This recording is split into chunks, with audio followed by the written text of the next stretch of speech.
யானை இடும்பனை அழித்த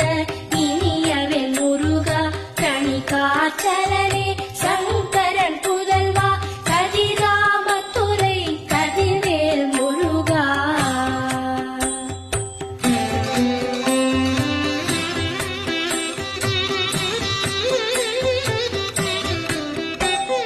பழனிபதி வாழ் பாலகுமாரா ஆவினன் குடிவாழ் அழகிய வேளா செந்தின் மாமலையுறும் செங்கல்வராயா சமராபுரி வாழ் சண்முகத்தரசே பழனிபதி வாழ் பாலகுமாரா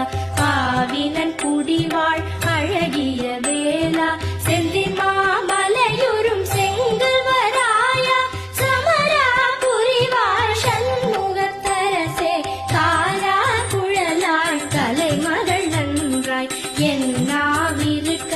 யானுனை பாட என்னை தொடர்ந்திருக்கும் எந்தை முருகனை பாடினேன் ஆடினேன் பரவசமாக பாடினேன் ஆடினேன் ஆவினல் பூகியே நேசமுடன் யார் நெற்றியில் அணிய பாச